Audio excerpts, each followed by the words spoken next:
नमस्कार, स्वागत, वंदन, अभिनंदन आप सभी लोगों का आज के इस वीडियो में, जिसमें हम क्लास 9 का मैथ सब्जेक्ट का चैप्टर नंबर 9 जिसका नाम है सर्कल। तो आज के इस वीडियो में हम इस चैप्टर का पहला थ्योरम पढ़ने जा रहे हैं, समझने जा रहे हैं। तो बिना किसी देरी के शुरुआत करते हैं आज के इस वीडियो की और श्री गणेश करते हैं इस चैप्टर के थ्योरम नंबर 1 का। तो आइए समझ लेते हैं अपने चैप्टर सर्कल का पहला थ्योरम, जो कि ये कह रहा है कि equal chords subtend equal angles at the centre. एक बार फिर से पढ़ लेते हैं, equal chords subtend equal angles at the centre. ये कॉर्ड जो है ना, ये वर्ड नहीं, ये टर्म है। इसे मैंने आपको पिछली वीडियो में समझा दिया था। तो अगर आपने नहीं देखा तो पिछली वीडियो में जाओ, देख लो, समझ लो, फिर इस वीडियो को देखो, तब आपको आगे की चीजें और अच्छे से समझ में आएगी, नहीं तो कंफ्यूज हो जाओगे। ठीक है, और साथ ही साथ चैनल को सब्सक्राइब भी कर देना। ठीक है, ठीक है। तो इस थ्योरम का मतलब क्या है? इस थ्योरम का मतलब ये है कि एक सर्कल है, मान लीजिए ये एक सर्कल है और इस सर्कल का ये एक सेंटर है और इस सर्कल में दो इक्वल कॉर्ड्स हैं, दो इक्वल कॉर्ड्स हैं। ये दोनों इक्वल कॉर्ड्स सेंटर पर इक्वल एंगल्स सबटेंड करते हैं, या ऐसा कहें इक्वल एंगल्स बनाते हैं। तो वही चीज ये थ्योरम कहना चाह रहा है। एक बार फिर से मैं आपको समझा देता हूं। मान लीजिए ये एक सर्कल है, ये इस सर्कल का सेंटर है और इस सर्कल में ये दोनों इक्वल कॉर्ड्स हैं। ठीक है, अब इस इक्वल कॉर्ड के दोनों एंडिंग पॉइंट्स को अगर हम सेंटर से ज्वाइन करवा दें तो यहां पर आपको एक एंगल बनता हुआ दिखेगा। बिल्कुल उसी तरीके से आपको इस जगह पर भी आपको एक और एंगल बनता हुआ दिखेगा। तो यहां पे जो एंगल बनेगा ना, वो एक दूसरे के इक्वल होंगे। यही चीज ये थ्योरम कहना चाह रहा है कि किसी भी सर्कल के दो इक्वल कॉर्ड्स सेंटर पर इक्वल एंगल सबटेंड करते हैं, या ऐसा कहें कि सेंटर पर इक्वल एंगल बनाते हैं। यही है इस चैप्टर का पहला थ्योरम, यही है इस पहले थ्योरम का मतलब। अब आपके एग्जाम्स में इस थ्योरम का जो प्रूविंग वाला पार्ट है, इससे क्वेश्चन मल्टीपल टाइम्स पूछा जाता है। तो इसलिए इसका प्रूविंग वाला पार्ट जो है वो एग्जाम के पर्सपेक्टिव से इंपॉर्टेंट है। तो इसलिए मैं इसका प्रूविंग वाला पार्ट जरूर करवाऊंगा।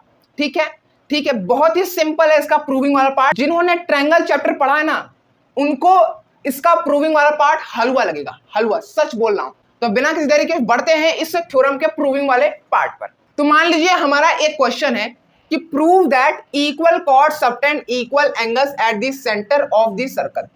ठीक है, अच्छा हाँ, जो थ्योरम था ना उसमें भी ऑफ दिस सर्कल होगा। ठीक है, मैंने लिखना भूल गया। ठीक है, ठीक है, ठीक है। तो हम एक डायग्राम बनाएंगे उसका, उस क्वेश्चन का, कि एक सर्कल है, उस सर्कल में ये सर्कल है कि ओवल है, नहीं, हमें सर्कल बनाना है। सर्कल कुछ इस तरीके का दिखेगा। इस सर्कल में ये सेंटर है। ठीक है, इस सेंटर को मान लो O।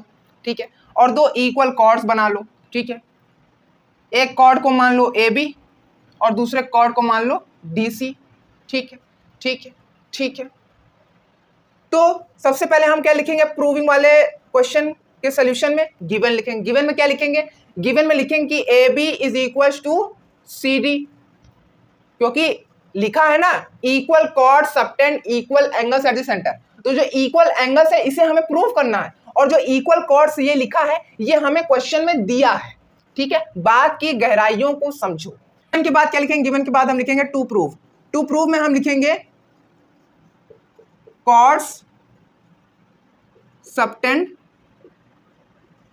Equal angles at the centre. ठीक है, ठीक है, ये आपका टू प्रूव में हो जाएगा।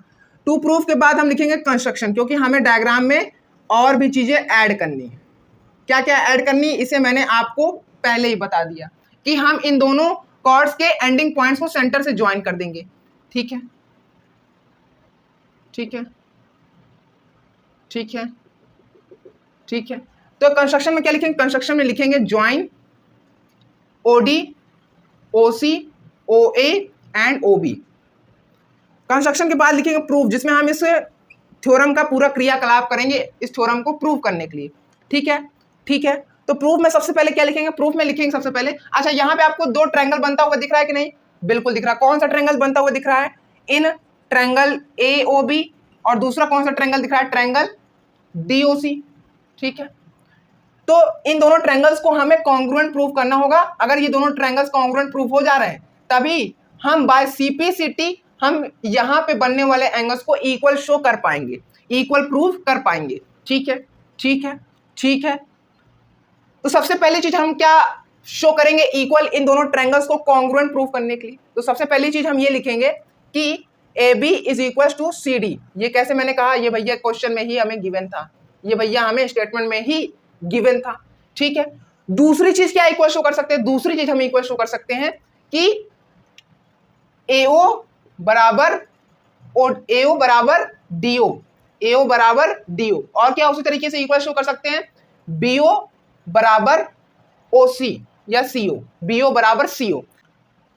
अब भैया मैंने इन दोनों को कैसे इक्वल शो कर दिया, क्योंकि भाई ये चारों जो है ना ये बिल्कुल सेम सर्कल के रेडियस हैं, और हम जानते हैं कि सेम सर्कल के जितने भी रेडियस होते हैं वे सभी आपस में इक्वल होते हैं।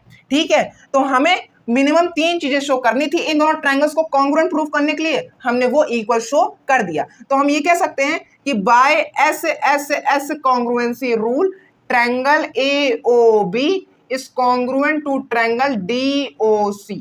ठीक है, फिर उसके बाद हम क्या लिखेंगे, therefore by CPCT angle AOB is equal to angle DOC।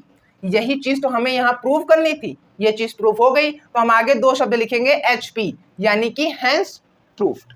इस तरीके से हमें इस थ्योरम को प्रूव करना था। जैसे पिछले चैप्टर में एक थ्योरम था मिड पॉइंट थ्योरम, उस थ्योरम का उल्टा थ्योरम था कन्वर्स ऑफ थ्योरम, उसी तरीके से ये थ्योरम है, और उसका अगला थ्योरम इसके बाद का अगला थ्योरम जो होगा बिल्कुल इसी का उल्टा होगा। तो उस उल्टे वाले थ्योरम को हम अगली वीडियो में पढ़ेंगे। अभी तक के लिए सिर्फ इतना ही, मिलते हैं अगली वीडियो में। लास्ट तक के लिए बने रहने के लिए थैंक यू सो मच। जितनी चीजें मैंने आपको समझाई उतनी चीजें अगर आपको समझ में आई हो तो वीडियो को लाइक, वीडियो को शेयर और चैनल को सब्सक्राइब जरूर करिएगा। एक बार फिर से लास्ट तक के लिए बने रहने के लिए थैंक यू सो मच।